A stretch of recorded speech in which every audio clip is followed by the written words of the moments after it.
ese mwa mwariyunze n'umuryango bavuga ko kwabaye ikiganiro gisohoka batishimiye uko mwamujyanye Uganda. Urakoze cyane kubaza ibyo bibazo. Icyambere kuba manager wavuga atari kuvuga nuko tutari kuvugira rimwe.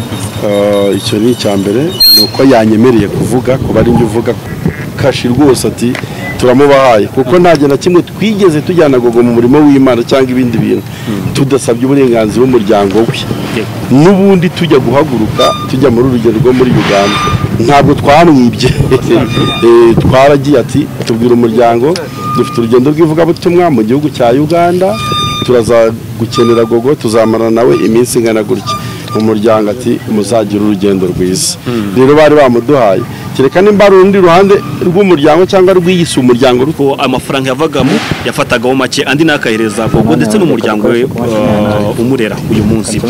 Ariko twabonye bakurikirana bavuga ngo mu byo bagiye bakora byose mu bitaramo byose yakoze yabari inyungu zose zavuye mu muziki we nta n'igice na kimwe bigeze babona. Nibyo koko nta n'igice na kimwe bigeze bakira bo mu rugo kivuye kuri Gogo.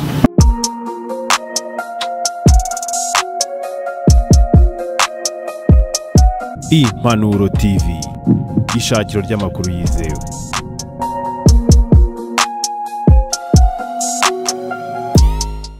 Ko mubizi rero twari kuri Rwanda Forensic Laboratory cyangwa kuri moruge y'ibitaro bya Kacyiru nahamaze kwakirwa umurambo wa nyakwigendera Gogo Glorious. Iyi kipe rero turi kumwe hano nabo bari kumwe nawe ubwo yatabarukaga avuye hariya mu gihugu cya Uganda aho yari yagiye mu ivugabutumwa. Turagira ngo tuganire nabo abantu basobanukirwe gatoya noneho babivugira mu Rwanda n'ubundi bagiye babivuga ariko bakabivugira hariya Uganda basobanukirwe urugendo uko rwari rumeze uko rwagenze uko yatabarutse ndetse nyine nuko gahunda ziteguye kugeza ubu ngubu. Nkuko rero umuryango wa Gogo Glorious ndetse na timu bari kumwe batoye bikemu ngabari we uri buze kuvugana n'itangazamakuru nubwo mubabona bose. Reka tumwakire natubwire nyine uko urugendo rwagenze ndetse nuko Gogo Glorious yaje gutabaruka kugira ngo abanyarwanda babisobanukirwe. Yes, ashimwe cyane. Mwanyemerera tukatangira dusenga Imana. Tata twese uri mu ijuru, Imana nziza, Imana ikomeye, Imana itabura guseruka mu byago no mu makuba. Ijambo ryawe rihora ridusaba kugushima mu byiza ndetse no mu bibi. Aka kanya turi hano dushima kuko ikintu ukoze kuri twe aba ari cyiza nubwo turera nubwo amarangamutima tuzamukana ariko mu mugambi wawe hari ntitwakubaza ngo ushimye ko bigenda utya wabihinduye. Uri Imana itavuguruzwa, ushimye ko wabyemeye. Baraturinze turi muri Uganda, ni urugendo rutari rworoshye numva, ni urugendo rwari ruvunanye. Twebwe ba nyirarwo turarwumva turumva n'imvune byadutwaye, ariko icyo dushima nuko wahagaranye natwe muri byose. Komeza ukore protokole neza y'umugeni wawe, twiteguye kumuherekeza. Ushimwe ko wantoranije ugatoranya abagenzi banjye, ngabari gushyira umugeni mu biganza agataha ari kumwe natwe uko wabihisemo. Dufashe muri aka kanya ibyo tugiye kuvuga n'ibyo tugiye kuganira ibibe inkuru nziza iherekeza uwatashye. Mu izina rya Yesu Kristo tubyambaje abakozi, amen. Muraza kunyihanganira muri iki kiganiro. Ijambo rya mbere ni ryo kubashimira itangazamakuru n'ibindi binyamakuru bishobora kuba biteraniye hano uyu munsi wa none. Njye nitwa Bikemu wa Yesu, nitwa Bikorimana Emmanuel, uzwi nka Bikemu wa Yesu ku mbuga nkoranyambaga. Nyakwigendera Basabye Imana Glorious wamaze gutaha cyangwa se Gogo, muri team management ye ni njye waruhagarariye itangazamakuru ndetse n'umuziki. Ariyo mpamvu ari njye ugiye kuvuga cyangwa se gusobanura iby'inkuru yo gutaha kwa Gogo, dore ko byamaze no kwisobanura twabivuze kenshi. Ahubwo nyine tugiye gukwenta tuvuge Gogo uyu munsi ari he, Gogo azashyingurwa ryari, hehe. Nicyo kintu tugiye kubasha kugira mbere y'itangazamakuru. Muri iki kiganiro rero ndi kumwe n'uruhande rwa Uganda, twazanye kugira ngo nabakomeze basangiza amakuru, kuko Uganda ni igihugu cyatubaye hafi cyane, aho umugeni wacu yatahiye. Itangazamakuru rya Uganda ryakoze akazi kenshi cyane. So I want you to interpret what I'm saying, because I don't want to text Ugandan people before we do present ourselves. My name is Fred Muziki Rukundo. I'm based in Kampala, Uganda. I'm a music promoter and I've been working with several artists, including Butera Knowles. I'm her representative in Uganda. In the same line is how I came to meet several artists from Rwanda who have been coming for performances and other gigs. So it's in the same way that I met Team Gogo, who is left now. So I'm here with them. Naje mbaherekeje. Itangazamakuru ryo mu Rwanda bishimiye kwakira itangazamakuru rya Uganda rihagarariwe na Fred muri aka kanya. Fred, ni karibu mu Rwanda. We are here to welcome Fred. You are most welcome from the Ugandan side. Uyu Fred yatubaye hafi muri Uganda. Fred has been with us in Uganda hakimara kumenyekana inkuru yo gutaha kwa Gogo. After the sudden news of Gogo. Fred ni promoter w'abahanzi benshi bamaze kumuca imbere barimo na Butera Knowles. Fred is one of the promoters that have worked with artists, including Knowles. Ibitaramo byinshi byo muri Uganda niwe ubikordona. Rero natwe yaraturebye nka Team Gogo adushyira mu maboko yaradufasha. Fred is a promoter and has been hosting different nights or events, and it is in the same line that we managed to meet Team Gogo. Ubwo rero Fred yatubaye hafi hamwe n'umunyamakuru bita Bruno. That I managed to be with them at the same time with Bruno K. N'abandi banyamakuru muri Uganda badufashije ntavuza amazina, Imana ibahumugisha. And other artists, he has not mentioned the names. May God bless you. Ibituvugiye ku butaka bw'u Rwanda kugira ngo nabo turekonese umusanzu wabo baradufashije cyane. I'm talking this on the land of Rwanda, and we want to thank you so much, people of Uganda. Reka nze ku nkuru ya Gogo. This is the story of Gogo. Gogo Gloriose ni umuririmbyi waririmbaga indirimbo zo kongera guhimbaza Imana. Gogo Glorious has been an artist who has been praising God. Umuririmbyi ukomoka mu karere ka Rwamagana mu murenge wa Fumbwe. A musician from Rwamagana at a place called Fumbwe. Gogo Gloriose ntabwo yari umuririmbyi gusa, yari na doctor. Gogo has not been just a musician, but I may call her a doctor. Kubera iki mwita doctor? Hari benshi yaruhuye mu mvugo ze. Why do I call her a doctor? There are many people that she managed to heal. Hari benshi ahari yarinze kwiyahura. Sorry? Hari benshi yarinze gufata ibyemezo biri ku buzima bwabo. There are many people that almost wanted to commit suicide. Hari benshi Gogo yatumye bagira icyizere ko nta hantu kure Imana itakura umuntu, nta n'ahandi kure Imana itageza umuntu. There are several people that Gogo gave hope of life. Ndatangazwa n'ijambo rikomeye Gogo yambwiye haburi kimwe rugapfa. There is a word Gogo told me a week before her passing. Naramubaje ngo ni ikihe gitangaza ushima Imana ku buzima bwawe yaba yaragukoreye. I asked Gogo, what kind of miracle did God do for you? Yaransubije ngo namaze gusobanukirwa ko Imana itarobanura ku butoni, kandi ko nta hantu kuri Imana itakuvana umuntu, nta n'ahandi kuri itamujyana. That God is a fair God. Kurobanura mu gitamute. Katonda tayawula. Let me speak it in Kiganda. Okay, got it. Iryo somo Gogo araridusigiye. Gogo has given us a lesson. dore inkuru ya Gogo rero y'ukuntu yatashye. This is the story of how Gogo died. Ndashaka gusobanura iki kintu imbere y'itangazamakuru kuko nabonye hari abari kugisobanura mu buryo butari bwo kandi ari umuntu wacu twariho ataha. I want to explain this so that the media can understand, because we have had a lot of rumors. Ndashaka kubigira clear. Simbivugisha amarangamutima gusa ndabivugisha na document z'abaganga. I'm not just saying by words, but I also have documents. Gogo twavanye mu Rwanda ariko wa kane nijoro bitariki ya 30 niba mbyibuka neza twerekeza Uganda.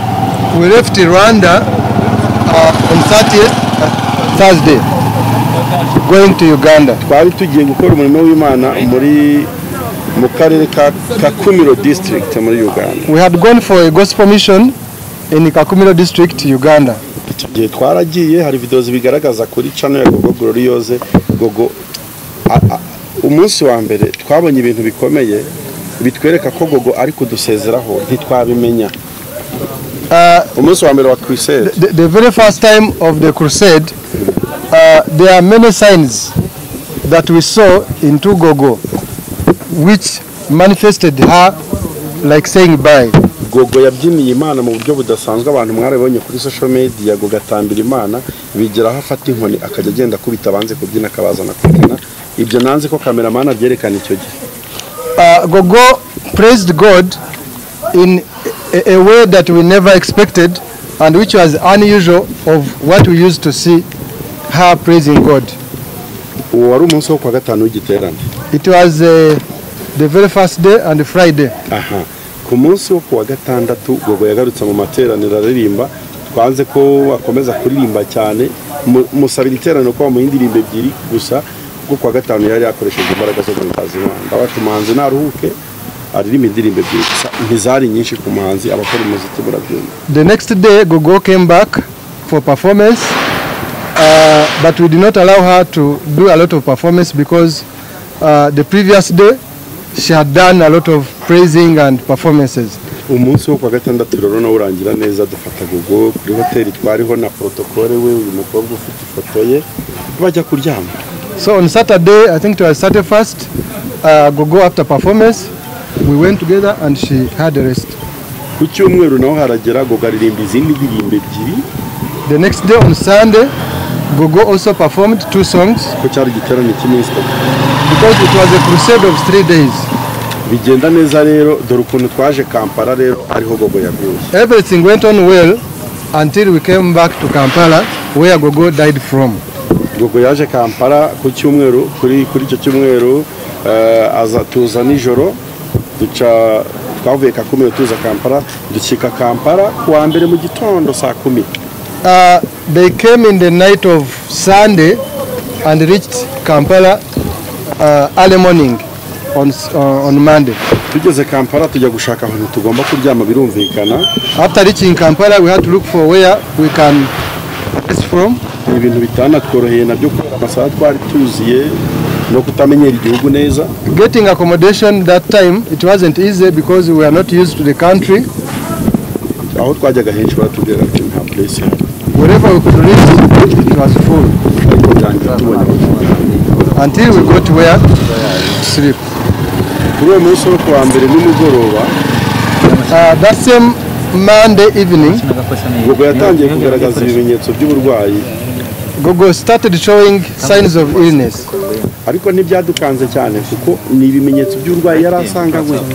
But it wasn't a shock to us because it was the usual way of her illness. Yari afite ubumuga bane nabwo hari n'ikarita ya leta bigaragaza. She had a disability and there is a card from the government that shows her disability. Yajya afatwa tukavuga kuri bya bindi murabizi nk'abantu barwara igicuri, you know, hari ukuntu igicuri gifata umuntu mu minota 2 akababaye umuzima, mu kanya kikongera gutyo akaba yabaho ubuzima gutyo, tukarigira ya ndwara itagivurwa ngo ikire nubwo hari n'abayikize, ariko we ntiyabonetse mu bayikize icyo gihe. People who know how epilepsy attacks, you know very well that can attack you for like 2 minutes, 3 minutes and you get well, and there is no known medication for epilepsy, so she would get well kuwa kabiri rero noneho cyaramufasha kikajya kimuca gusa. So then the following day, on Tuesday, the kind of eclipse attacked her and very strong. Nabyo tubona ntibirinze n'ubundi kubyo dusanzwe tubona kuko twe twagendanaga nawe twajyaga tubona byinshi bitandukanye ku by'uburwayi bwe wenda kamera zitabashaga kubona. But still, it was the usual way because we are used to that kind of illness, the eclipse, and we were not shocked she would get well. Ndiyegisikiza no ku bantu babonye ikiganiro cyanjye nakoze kuri Yago TV show. I remember those who watched the Yago TV show. Hari ijambo mutakiriye neza ko rivuga ngo inyuma y'irido hari ibintu mutabonaga ku burwayi bwa Gogo. There's a word he said that behind the cameras there are some things that used to happen in Gogo's life. Nabonye isi itarabyakiriye neza ndaza gusobanura impamvu nabivuze kuriya. The world did not receive it well, but I'm going to explain about it. Ngo Gogo yararwaye indwara twe twari tuziranyeho nka team. Gogo had an illness that every one of us in the team knew about it. N'abantu bake bari babizi. Very few people knew about it. Ntabwo twigeze twishimira rero ko abantu bamenye ibyo bintu kandi bitavuga ubutumwa ntacyo bivuze kwivuga ubutumwa. We do not find it necessary to inform the public about her illness. Twakomeje kubihisha. We kept it a secret because it was not necessary. Niki cyatumye mvuga gutyo ngo byari biri nyuma y'irido kubera ko hari abantu bari batangiye gutangaza ko Gogo yishwe n'igicuri n'uburozi n'ibindi bituma noneho nza kuvuga ati oya dusanzwe tuzi ko nyine yakirwaraga none reka tubibabwire ariko sicyo cyamwishe. Ubu rero muri iki kiganiro turaza kuvugiramo n'ikishe Gogo. In this conversation we shall talk about what exactly killed Gogo, though the first information was about the eclipse. Ubwo rero abantu babonye cyangwa se bakurikiye ikiganiro bakanyumva nabi kuri Yago TV usabye imbabazi kuko singeyeho gukomeretsa wagiye kandi yari donc kuri nge yari mushiki wanjye yari umukobwa wanjye yari doctor kubera ukuntu yamfashaga mu buryo bwose namwe mudukurikiye murabizi Gogo yaduhaye ibyishimo singewe rero warwindukira ngo nkoreshe imvugo zidakwiye kuri Gogo cyangwa ngo kumukomeretsa bingana no kwikomeretsa. So I ask for forgiveness in case I hurt anyone during my interviews, especially on Yago TV. He's sorry. N'indi mvugo yose naba narakoresheje ku ma social media ikagira ikomeretsa yisabiye imbabazi hari n'ibyo twaterwaga n'amarangamutima yo kubura umuntu. Or any other communication that I could have made that hurt any one of you, I'm sorry about it, but the condition I was in wasn't favorable. Dore umunsi Gogo yapfuyeho n'icyo yazize. Gogo yapfuye muri icyo cyumweru kuwa gatatu. This is what killed Gogo. She died that week on Wednesday, this week. Kuwa gatatu ibyo bintu bimufata byakomeje kumufata bikamucugusa none tubona biri kuba buri kanya tugira ubwoba. On Wednesday 3rd of September, Gogo experienced an illness that would make her shake a lot. Twigira inama bigeze mu masaha ya saa moya z'umugoroba ngo reka tujyane umuntu kwa muganga tutamugumisha hano bikaba ibibazo. Until it reached 7 p.m. when we decided to take Gogo to the hospital for medication. Tumujyana ku bitaro bya Cyangwa we went to this called the Cyangwa Doctors Medical Center. Yeah, nibyo bitaro twamujyanye. Tugeze ku bitaro ntabwo byafashe n'isaha rwose. When we took Gogo to the hospital, it didn't even reach an hour that Gogo was pronounced dead. Bitaro biduha amakuru ko Gogo wacu amaze kwitaba Imana kuwa gatatu saa 3 z'umugoroba. The hospital authorities announced to us that Gogo is dead. Urumvikana n'inkuru ibabaje kandi iteye agahinda. Cha kunyura nnyo. It's so heartbreaking. Iyo nkuru twarayakiriye ariko uriya muri kubona mu matwi yacu twumvise ari ingenzi. We had the news, but we couldn't believe whether it is really true. Twaratekereje Imana ko Gogo aribwo yaratangiye kujya yakora, ari kugeza ubutumwa bwiza kuri iki gitumye umujyana hakiri. We started asking ourselves, why at this time when Gogo has just started to shine? Twebwe babitwereka ubwa mbere ko apfuye, twatekereje ko ari igicuri kimwishe kuko nicyo twari tuzi. The first time they announced Gogo dead, we thought it was epilepsy. No kwa muganga aho ngaho bari mbo harugiye kwa muganga bakora estimation ariko batapimye umuntu bakanaliza ibimenyetso ngo no muntu yishwe wenda no kubura oxygene, nibyo bari badutangarije imbere, ariko nta kizami cyari cyakozwe n'amashini. The doctors estimated that Gogo could have died of epilepsy as a result of respiratory aspiration. Ariko rero tugeze ku yindi minsi yakurikiye twamujyanye mu Mumuryango hospital gushaka icyamwishe.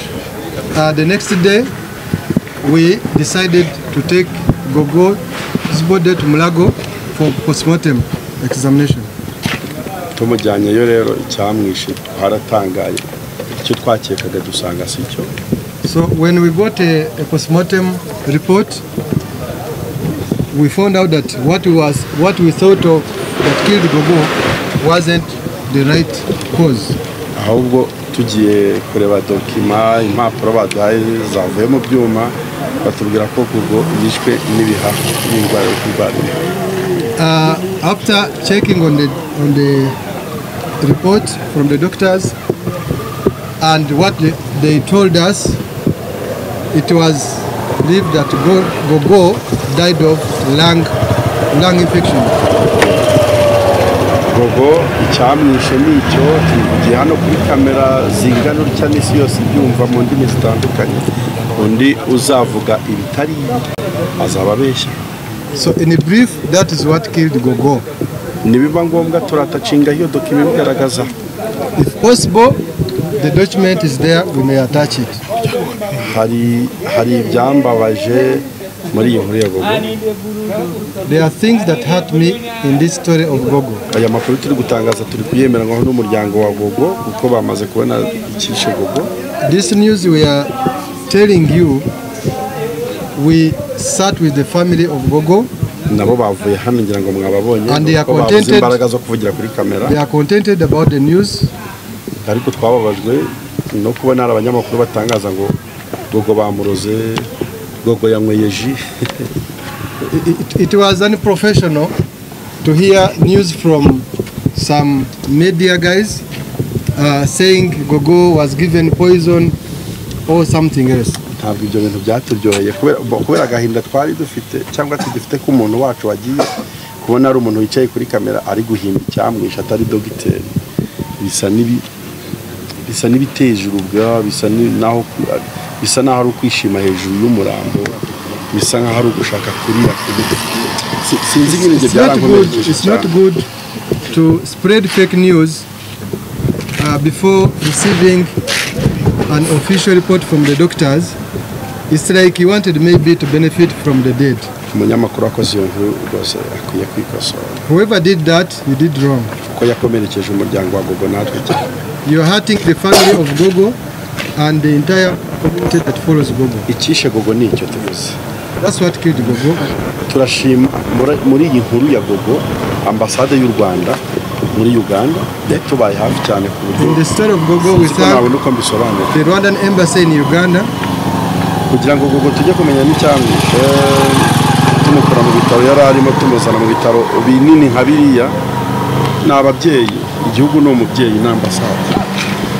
Transferring Gogo from one hospital to the other, that is from Chengera to Mumuryango hospital, it was by the help of Rwandan embassy. Ambasade n'ukuri yaradufashije. We thank the embassy of Rwanda. Turabashimiye burya koko igihugu no mubyeyi. Thank you Rwanda, thank you the embassy. Uyu munsi nkuri dushimishije nuko umubiri wa Gogo uri mu Rwanda. We are happy in sorrow that the body is here in Rwanda. Sinzi nimba byari kuryohera abanyarwanda Gogo iyo gishyingurwa Uganda. I don't know whether it would sound well to Rwandans that when Gogo was to be buried in Uganda. Kuko turashima effort igihugu cyabigizemo kugira ngo Gogo uyu munsi ashyingurwe ku butaka bw'u Rwanda tumwishyingurire. We thank everyone that helped us, especially the government of Rwanda. Ubu rero umubiri wa Gogo ubitse muri iki kigo mbona hano inyuma yanjye, Rwanda Forensic Institute.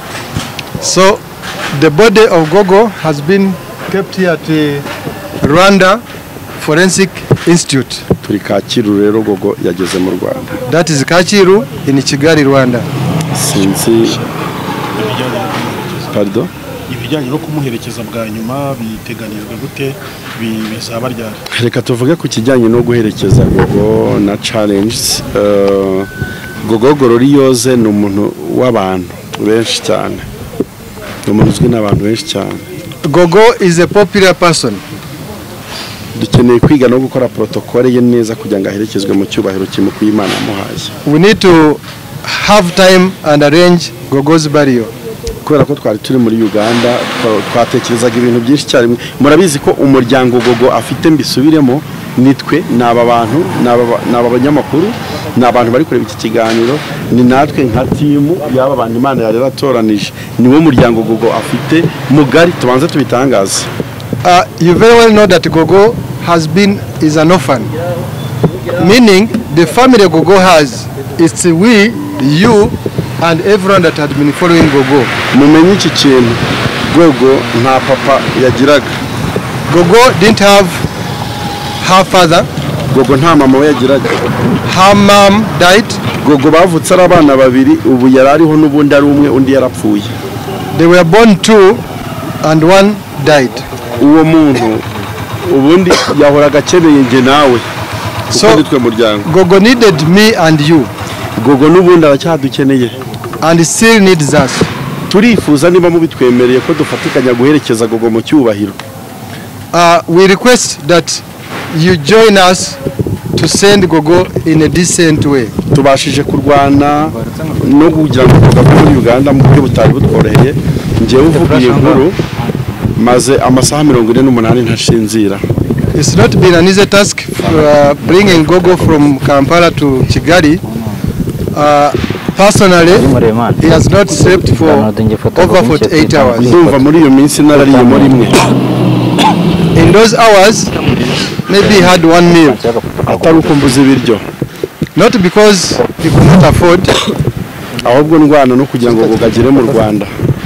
But he was busy finding ways of bringing Gogo's body here. I mean Gogo's body here.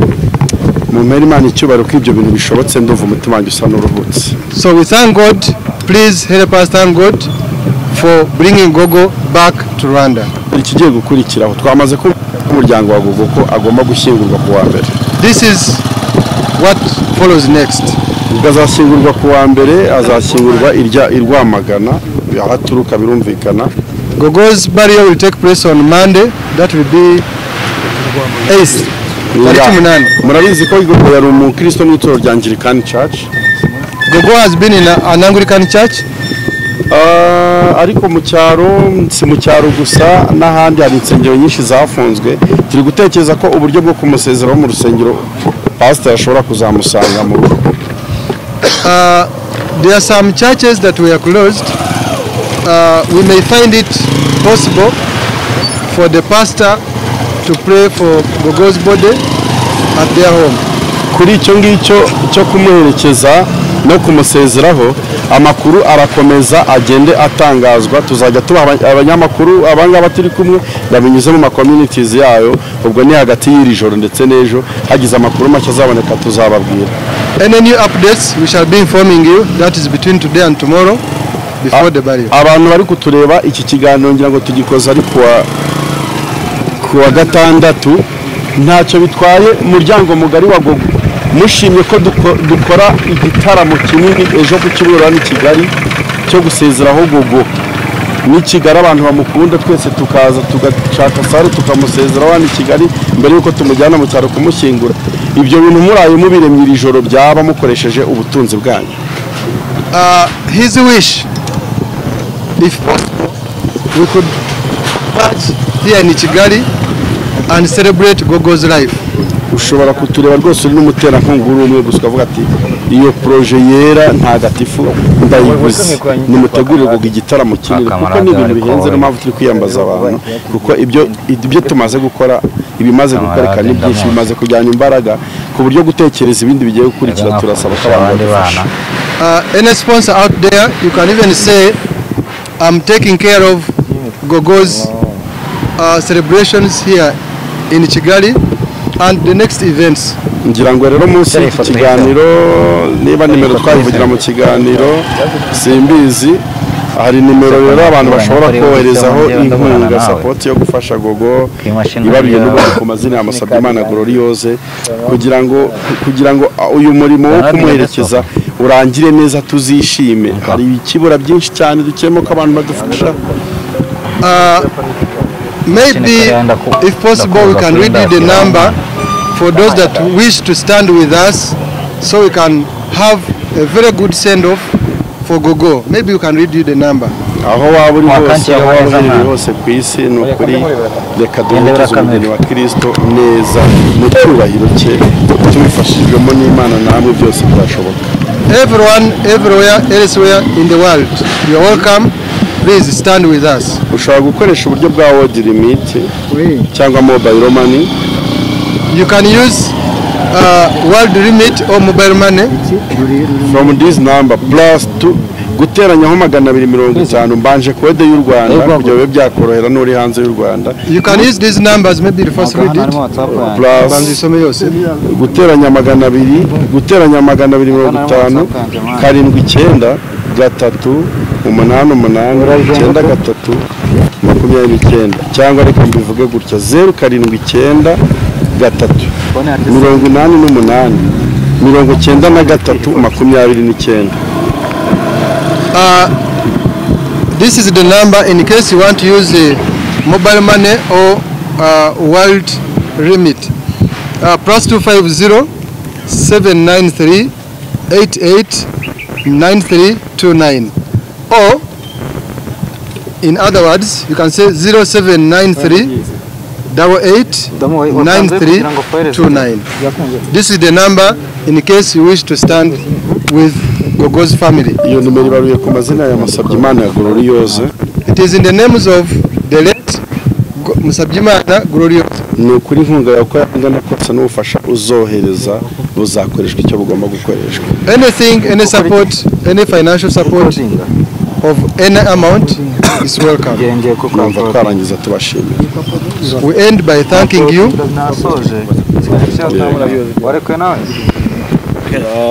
twenda mbere ko dusoza hari benshi byinshi dukeneye kuba wenda dushaka kubaza nk'abanyamakuru turi hano kubera ko benshi bari hano urupfu rwa Gogo uko byagenze byose.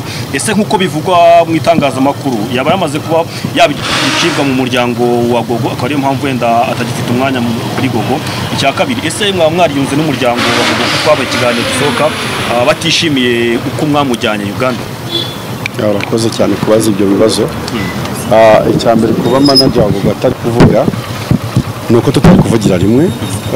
Icyo ni icya mbere, nuko yanyemereye kuvuga kuba ari njye uvuga kuko n'ubundi ninjye wavugiraga Gogo mu rwego rw'itangazamakuru. Ubwo rero yabimpereye uburenganzira, icyo cyo ndabashije kugisubiza.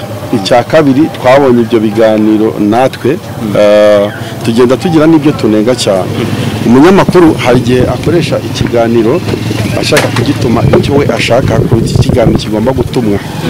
Hari ukuntu umuntu aba afite ikiganiro cyangwa aba afite inkuru akayitegura ku buryo we ayoriyanta kujya kumuzanira icyo ashaka, wenda icyo ashaka kikaba kibi kuri sosiyete, nubwo we bimuhiriye ko interamvugo ye ituma agera ku cyo yashakaga. Iyo uri kuganiriza n'umuntu ubundi wakomeretse, hari urwego rw'ibintu utabugomba kumujyanamo, hari urwego rw'ibibazo utabugomba kumujyanamo. Icya mbere rero ndabanza mvuguruza ayo makuru. Gogo Gloriose ava mu Rwanda n'umuryango wamuduhaye, donc tujya Uganda kuririmba muri icyo giterane. Ni umuryango wabiteyeho kashi rwose ati turamubahaye kuko nta na kimwe twigeze tujyana Gogo mu murimo w'Imana cyangwa ibindi bintu tudasabye uburenganzira bw'umuryango we n'ubundi tujya guhaguruka tujya muri urugendo rwo muri Uganda ntabwo twamwibye twaragiye ati tubwira umuryango dufite urugendo rw'ivugabutumwa mu gihugu cya Uganda turaza gukenera Gogo tuzamarana nawe iminsi ingana gutya umuryango ati muzagira urugendo rwiza rero bari bamuduhaye kereka nimba ari urundi ruhande rw'umuryango cyangwa rw'iyisi umuryango rutari rwo ariko umuryango ni munini kandi iyo twudusabye Gogo ntabwo tumenyesha anko we mubyara bakuru we bashiki be bandi tumenyesha umufite mu nshingano nk'umubyeyi yari yamuduhaye bivuze ngo abo twabonye batangaza bariya bavukoze ikiganiro cyatambutse ku Mpanuro TV basobanura byinshi baranagara ababyeyi babo wenda bamurera ko ababyeyi bamubyara we bitabye Imana wenda impamvu ntasubiza n'icyo kibazo ngo mbe tafu cyane nuko ntabibonye neza nuko ntabibye ibyo biganiro neza ntacyo gusobanura wenda nakunyuramo muri make kugira ngo dusoze baravugaga ngo hari ibitaramo bitandukanye bakoze ndetse byinshi turabizi management we yarabitubwiye atubwira ko hajya havamo ubushobozi butandukanye manager we yatubwiye ko amafaranga yavagamo yafatagaho make andi nakahereza Gogo ndetse n'umuryango we umurera uyu munsi ariko twabonye bakora ikiganiro bavuga ngo mu byo bagiye bakora byose mu bitaramo byose yakoze yabari inyungu zose zavuye mu muziki we nta n'igice na kimwe bigeze babona nibyo koko nta n'igice na kimwe bigeze bakira bo mu rugo kivuye kuri Gogo uburyo bwa management ukuntu bukora iyo umuntu amanaginga umuhanzi baba bafitanye amasezerano bavuga ati inyungu z'umuhanzi nizi inyungu za manager nizi uri kumva sinzi rero niba ari uruhande rw'umuryango rwaba rwaratangaje ibyo bintu kandi babitse ibimenyetso berekana ko bakoranye na manager neza ahubwo yaba ari ubuvugizi bwakozwe n'itangazamakuru bitari iby'ukuri bigakwirakwiza inkuru itari yo ariko muri management ya Auguste ndetse n'umuryango wa Gogo nta kibazo kugeza ubafitanye na kimwe kijyanye n'Auguste byakiriye gute reka tugushimire kuba waduhaye umwanya ukatuganiriza Imana iguhe umugisha cyane